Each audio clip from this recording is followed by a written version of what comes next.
Doctors change lives every day, but what happens when life changes yours? A single injury, a sudden illness. Your career, your income, your future can shift in an instant. The best physicians don't just plan for success, they protect it. At Set for Life Insurance, they believe financial security isn't a luxury, it's a necessity. True own occupation disability insurance ensures that no matter what happens, your future stays in your hands. Because protecting your income means protecting everything you've built. Visit drpodcastnetwork.co/set-for-life today. Secure your future before life makes the choice for you.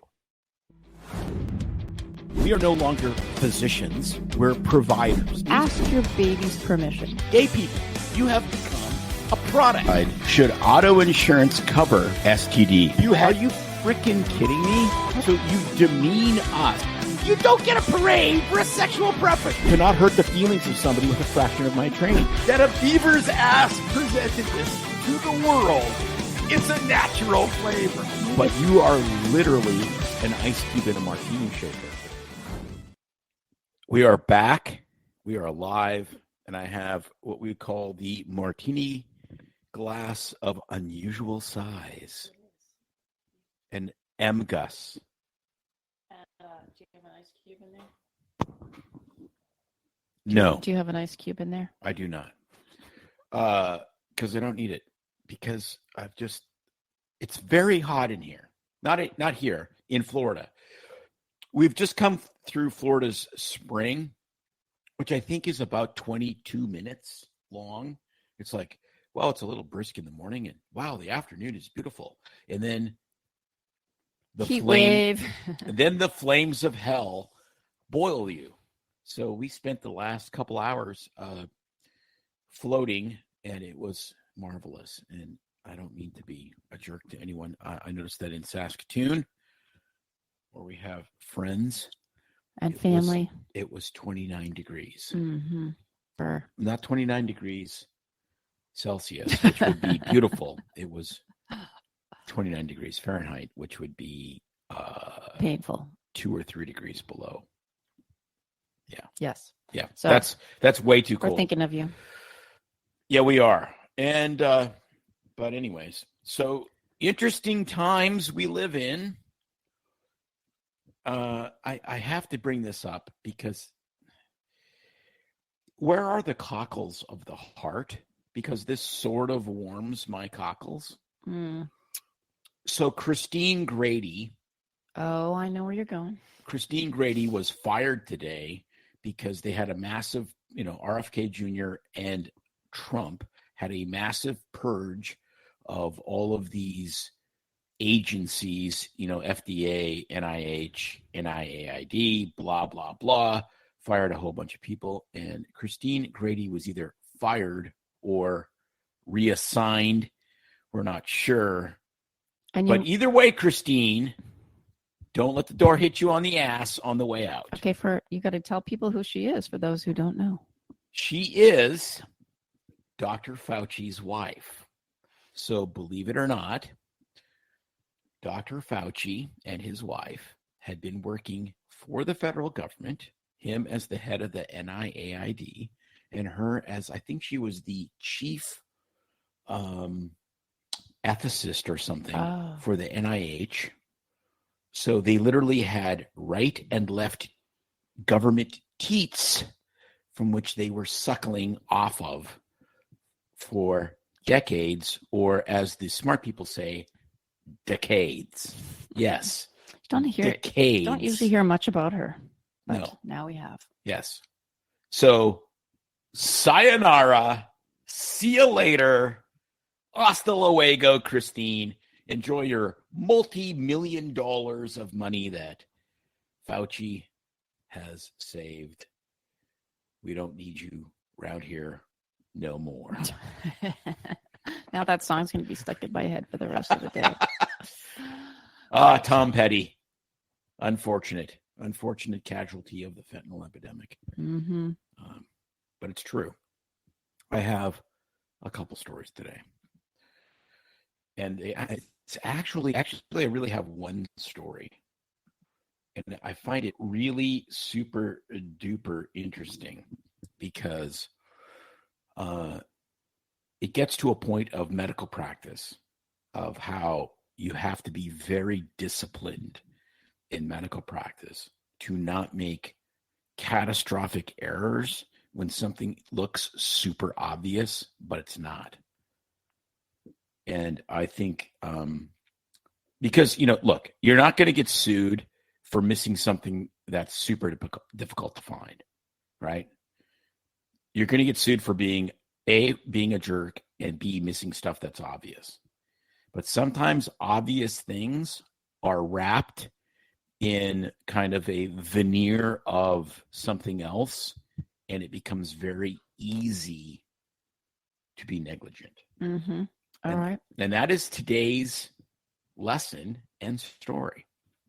So here it is. I have to read some of it because you have to read it to believe it. Medical emergency mistaken for drunk driving results in $13 million verdict. A New Jersey woman was awarded about $13 million in damages following a lawsuit against New Jersey State Police, state officials, and a state trooper. Her lawyers allege negligently and wrongfully arrested her in 2017, which is amazing because this story is dated February 19th, 2025. So to get resolution on this is almost 10 years. So yes, lawsuits are painful because they go on forever. Anyways, the jury initially awarded her $19.1 million in damages, but the final judgment was reduced to about $12.9 million. The woman suffered a stroke while driving in 2017 and was pulled over and arrested by a state trooper. The trooper reportedly ignored the woman's signs of medical distress and brought her to a police station in handcuffs rather than a hospital. At the police station, another person took notice of the woman's symptoms and called emergency medical services. According to the lawsuit, the woman's eventual hospital care was delayed over 2 hours by officers' negligence and their decision to wrongfully arrest her. Despite eventually receiving care, the woman suffered brain damage and permanent disability from the stroke. So there you go. So here's the problem. There's lots of things in medicine that can look like drunk, aggravated person. Well, this is the police officers that are treating her this way, right? To begin with? Right. Which I have complete sympathy for the police officer. And the reason I do is I can't imagine how difficult it is to be a police officer when most of the time what you're dealing with is people that are guilty and they're jerks, right? So then everyone becomes a guilty jerk very quickly. Right. Because what you bathe in is guilty jerks, right? Like, so someone presents with an unusual situation. I mean, stroke-like symptoms. Well, not typical stroke symptoms, maybe slurring words, walking funny, maybe she's getting belligerent. Who knows exactly what it was. Instead of the typical paralysis, slump face. It would be very difficult. How are they going to know? I mean, how about a breathalyzer? Like, how about some objective test? I don't know. Did they?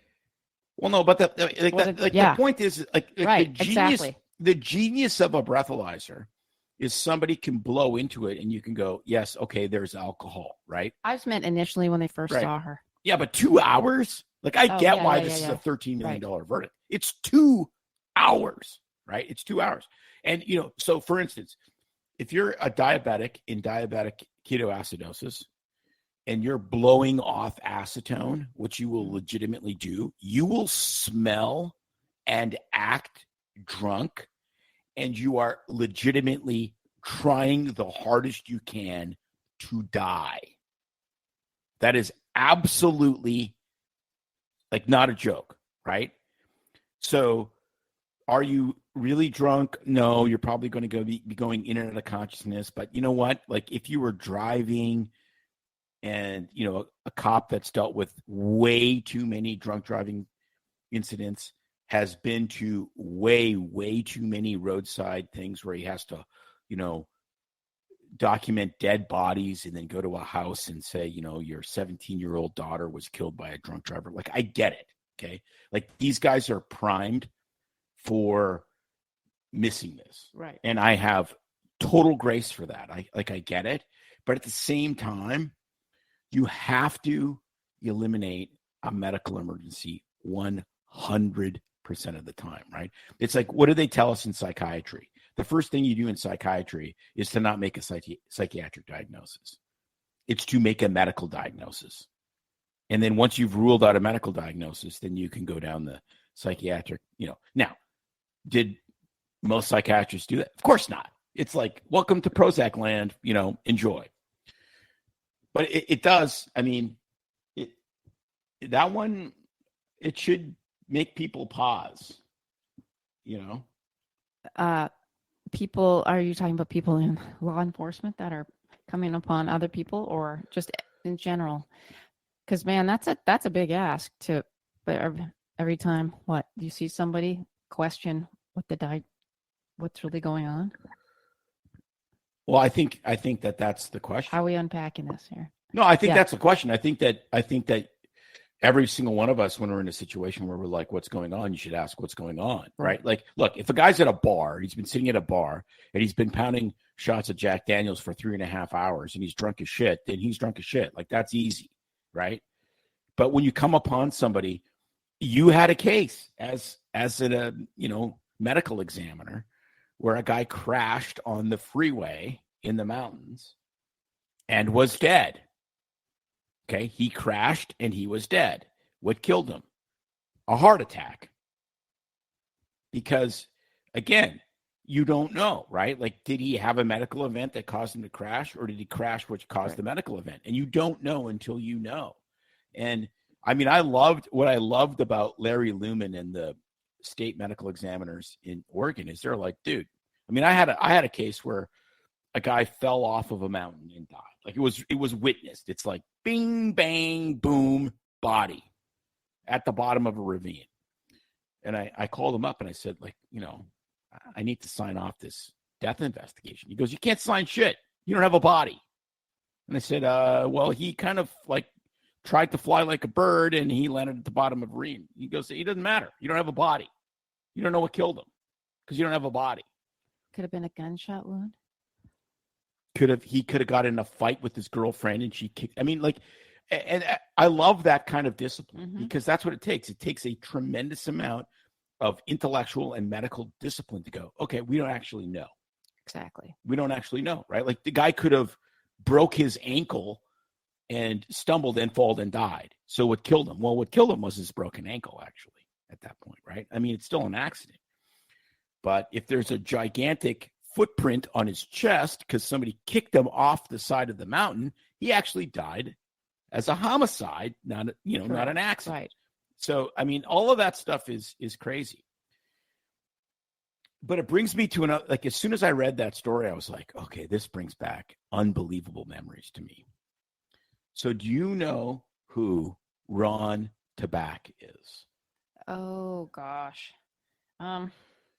You will when I bring it up. That sounds familiar, but of course there was a family with that last name where I grew up, so I'm confusing them. So if you're a Canadian, you should know who Ron Tabak is. So Ron Tabak, it's Tabak. I don't know how to say it. I'm going to say Tabak. This isn't the guy in the band, is it? He is the guy in the band. Okay, yes. I know the story. So this is an unbelievable tale that actually altered this story, which is exactly like this $13 million lawsuit, altered the delivery of emergency care services for the city of Vancouver, Canada. Completely altered it. So Ron Tabak was the singer, the frontman for the band Prism. So for all of our Canadian listeners, they'll be like, oh yeah, Prism. If you're our age, you know Prism. So 1977, Spaceship Superstar, like, it just, like, whoa, absolutely, like, Take Me to the Captain, all of the great Prism hits, Armageddon, See Forever Eyes, all of that was Ron Tabak. So Ron was in the band until about 1981, and they fired him. And they fired him probably because he was kind of a-hole drunk drug addict. 80s rock star. Typical rock star. Typical rock star. Okay. So what happened is Christmas time, 1984. So he's going to Al Harlow's house. Al Harlow was in Prism. They had a new lead singer. There was talk of potentially reuniting the band because Ron's voice was so Prism. Like that was all of the hits, right? So Al Harlow says, come out and come to my house. And he lived in a suburb of Vancouver, and we'll hang out for Christmas and, we'll talk about this. And so Ron gets on his bicycle. Some reports say motorcycle, but that doesn't make any sense. He gets on his bicycle and he starts riding. It's snowy in Vancouver. He eats crap, hits his head. They call an ambulance. They take him to the Burnaby Hospital. So he goes to the Burnaby Hospital and he becomes combative. Now, some reports suggest that he was drinking, which is probably true. So you have a guy that smells like alcohol, is combative, okay, but fell off a bicycle. So they're like, this guy's an asshole, cuff him and stuff him, and they throw him in jail. 2 hours later, he's dead. Well, he's almost dead. He's unconscious. They take him to the big hospital, VGH. They scan his head. He's got a big bleed. They try to do a trephine and release the pressure, and he dies. And if you've been watching 1923, you know what that is. You know what that is. So I mean, this is a terrible case, but it's exactly, it's the case that makes the point. Belligerent people that have a head injury are sometimes or oftentimes belligerent, not because they're drunk, but because they have a head injury. So they can be drunk, they can be insane, they can be a-holes, and they can also have a head injury that makes them belligerently abusive to people around them. They missed that. Now, this is 1984, okay? So 3 years after he got kicked out of Prism. And yet the hospital he went to, which is a pretty major hospital, at least by today's standards, had no CT scanner because it's freaking Canada in 1984. Like, legitimately, where we live right now, there's damn near a CT scanner in 7-Eleven. It's like, would you like a Coke Slurpee and a scan of your balls? Well, that's right next door. Well, across the highway from our housing development is a freestanding ER, which is basically like the 7-Eleven version of emergency medicine. At the CT scanner. And there's a CT scanner there because a CT scanner is like a stethoscope for emergency medicine because you need it to diagnose damn near everything that's dangerous. So unfortunately, he never got a CT scan until it was too late. But interestingly, I couldn't find any legal stuff on whether somebody got paid out. I would imagine they did because this is a catastrophic error. Mm-hmm. But they looked at this and they said, every single person that's in a trauma needs to go to a trauma center. And they actually developed Vancouver's trauma-based centers and where ambulances take people in the city because of the lead singer of Prism. Wow. So they developed the trauma care system, trauma activation, which is now standard, like that's standard in all of North America, right? Like there's certain things, boom, they trigger the trauma activation and you just go. Follow the protocol, the list of things. And this is, this, and again, as much as we like crap all over allopathic medicine and modern medicine and whatnot, this is 100% why you have modern medicine. It's why you have MRIs. It's why you have CT scanners. That would have an early CT and an early, Black and Decker to the head would have saved his life. And he'd probably still be alive today. You never know.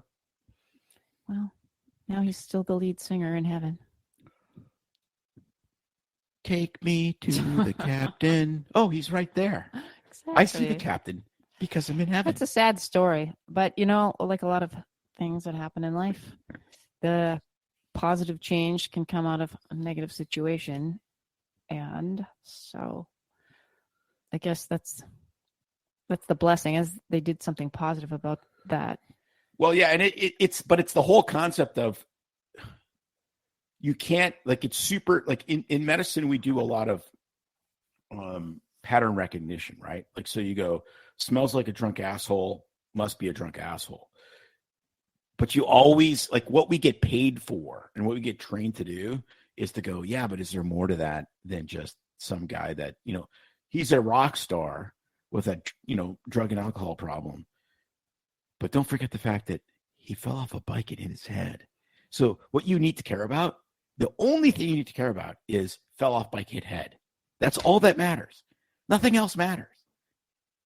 To quote Metallica, nothing else matters. Fell off bike, hit head. And that's the thing, right? Like, it's super easy because we're human beings to get sidetracked. And honestly, not to go down that rabbit hole, but this is where AI may actually be helpful. I read an article about AI making AI basically a judge. So plugging in all the the legal theory, and then comparing judgments with. So they would basically take these cases. How they did this study, they took these cases, and these guy breaks into store, robs store, whatever, and then they said they made, for half of the cases, they made the criminal super sympathetic. The guy doesn't speak English. He's trying to support his family, blah, blah, blah, right? But the case was clear, rob bank or rob store. And then for the other half, they made the guy like really unsympathetic, career criminal, blah, he's got a tattoo on his face, et cetera, et cetera. And then they fed them to judges, human judges, and to AI. AI always settled the case the exact same way. It was an 100% non-emotional. Takes the emotion out. Entirely, this is the law, broke law, here's the judgment. Based on whether it was sympathetic or unsympathetic, that 100% changed how human judges did it. And so then the question is, what's better, right? And that's the real question. What's better? Because it actually might be better to have some human sympathy in those situations. That actually might be better, but we don't really know. And so, like, if you had an AI human in the Ron Tabak story, they would go hit head, CT scan, hit head, go to whatever. They wouldn't care that he smelled like booze. They wouldn't care that he's a jerk. They wouldn't care that he was, launching F-bombs. None of that would matter. The only thing that would matter is this guy got hit by a car, fell off his bike, and hit his head. Much like me, which was hit by a car and run over and didn't hit his head. So, so there's a part of this where I'm kind of going, I think if it's managed well, AI in medicine is going to be good. But who knows? That is for another day. Ah, gotcha. Well, you got hit by a car. I'm waiting for the settlement. That's all I'm thinking. Yes, so am I. But we'll keep you posted. It won't be the $12 million that the your case lady here got. No, because I do not deserve that. 11.8, I'll take it all day long. 13 million, too much. Too much. I agree. Okay, I'm going to move on to show us the cocktail you're having of the evening. I am on a cocktail free. I am sober. There you go. I'm saying it. I'm happily sober. Going to abstain for a little while as I work out some medical stuff. And I'm happily... I had no coffee this morning either. No latte, no cocktail. Your face says it all, right? Can you believe it? This is called Mother, I Married a Mormon. So I am having High Rock vodka, which is from North Carolina, and it is Dale and Amy Earnhardt's vodka company. Doesn't everybody have a vodka company if they're famous? Not me. Yet. So You interestingly, missed the whole sentence. yes, interestingly, they the vodka has 44% alcohol, not 40 like most alcohol, 44%. Why? So it can be 88 proof and match his NASCAR number of number 88. That's spectacular. I That love is stuff like genius. Honestly, this might be hyperbolic. It might be my favorite. It's hard to find, but I found it at the Publix. Publix. At the Publix. Wow. And it is very smooth for being 44%. It is absolutely not gasoline.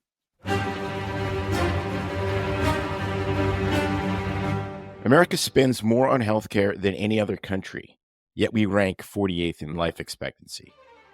We spend trillions, but 200,000 insured people still declare medical bankruptcy every year. Clearly, the system is broken. But what if there was a way to take back control, to break free from inflated costs and red tape? That's exactly why Crowd Health was created, a smarter, more transparent way to pay for healthcare. No middleman, no bureaucracy. Just a community of people helping each other when it matters most.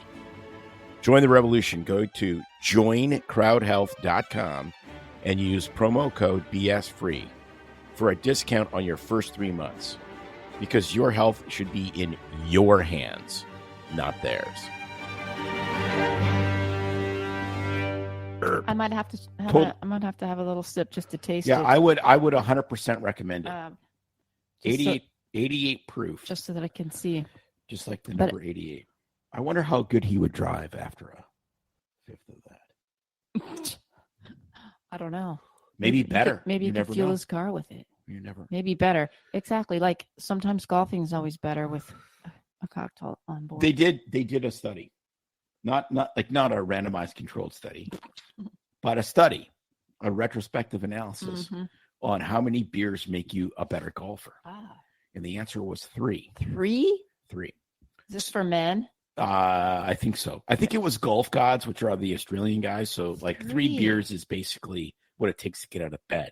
But anyways, so 3, you actually improved your score. Wow. For the guys they studied. After 3, it was like complete train wreck. See you later. I don't agree. Obviously I like drinking. I don't like drinking and doing stuff. And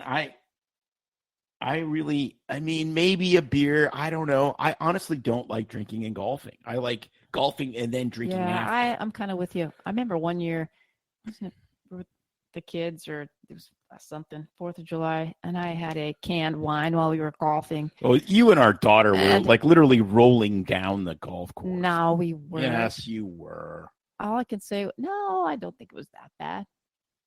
I thought after one little mini can it helped, but I don't know. After that, I was like, this is stupid. Not helping. Maybe it was just my regular golf coming back into play. Nothing says I've given up on life like a can of wine. I know. Isn't that true? Or the sippy cups. They put them in those paper kind of cups. Like it is legitimately a sippy cup. I'd rather have a sippy cup than a can. Honestly, it's just demeaning to the wine. It is. But you get those seltzers now in cans, which is vodka and soda. It's in a can. That's kind of lame too. So what do? I don't know. Give me a glass bottle. Okay. Speaking of, I don't know when this show is coming out, but we were talking about alcohol and me abstaining because we did an interview with an upcoming guest all about the importance of your oxidative stress in your body, free radicals, and how to combat that. Free radicals. That sounds like free radicals. That sounds like a boring topic, but actually, it's all about glutathione, which I think is a big buzzword now. A lot of people are using it, the under the tongue spray, the liposomal, and infusions. And now everybody's got some kind of glutathione patch. Like there are pills, etc. And we talk about how difficult alcohol is on your system, since it is a poison. and depleting your glutathione. And what glutathione But it's a does- delicious Yeah, delicious I poison. know it is, isn't it? It's a delicious poison. But what we need glutathione for, and how it is one of the most abundant things in the body to help fight aging, get rid of all the toxic byproducts of all the stuff in your system, but also just from breathing. You need it to help clear all that negative ions and so the it hasn't really gotten a lot of attention until more recently, since people are able to now put it in their body in a forum, and we really talk about how it can be really life-changing for people. So this interview will be out April 3rd, which if you're watching live will be tomorrow. If you're listening, it will be a few days ago,